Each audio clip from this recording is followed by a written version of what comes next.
Now the debug trait, we have also discussed about the debug trait.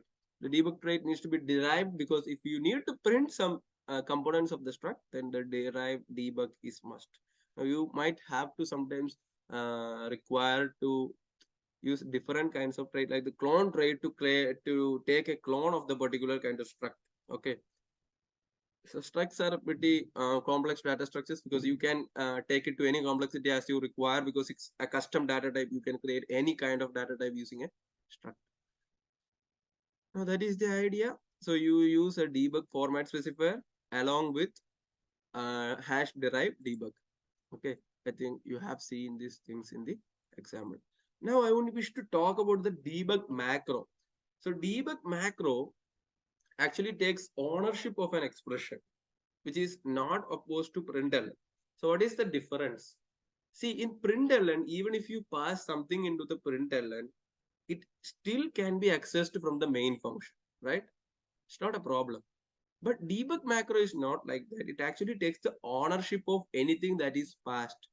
So you need to only pass the reference while you are using the debug macro. So debug macro is similar to println. It is used to create an std output a different that generates a completely different std output. Okay, but the issue is it takes ownership of what is passed. So only you need to pass the reference. I think the idea is clear. Now it prints a file, the line number, and where the debug macro call occurs in your code along with the resultant value of the expression. Okay. And debug macro is used for debugging basically, so that you get a good idea of what is the error and where is the error occurring and many other data regarding the debug. Okay, so most of you, if you are well good with programming, then you would know that there are different approaches for debugging. The first one would be using the println statement directly, and that is a crude way of doing it. Then you have the debug macro. This can be also used to debug, and then you can also use the VS Code debugger. It's already present in it. Okay, so there are different ways to debug, and DBG macro is one of the useful tools to do the same. But make sure you get the idea that it takes the ownership. So once you by mistake pass something into the debug, then you cannot get it back. Okay, so then you should have the idea of using the references. So let rect1 is equal to rectangle, and we use and rect1. Okay, so we are not going to pass the ownership. We are just passing the reference. Okay, so we don't want debug to take the ownership of rect1. So we use a reference to rect1. I think the idea is clear. Now I'll go to the second quiz of today's session.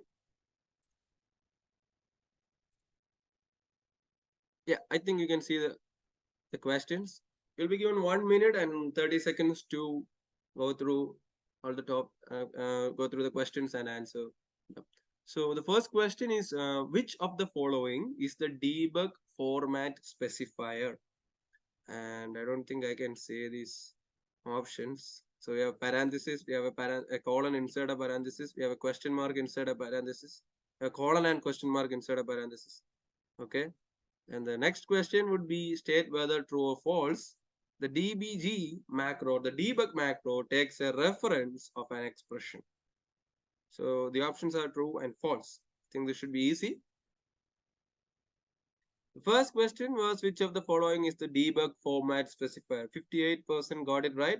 That's the right answer, using a colon, a question mark inside the parenthesis wrapper. The second question, most of you have got it wrong. The answer was false. The debug macro takes a reference of an expression. So the question was made a bit tricky, so that I think you need to think before answering the question. So the question was, the debug macro takes a reference of an expression. No, it does not take the reference of it. It takes the ownership of the expression. That is why we actually pass the reference into the debug macro. I think the idea is clear. Okay. So most of you got it wrong. 32% got it right. Good.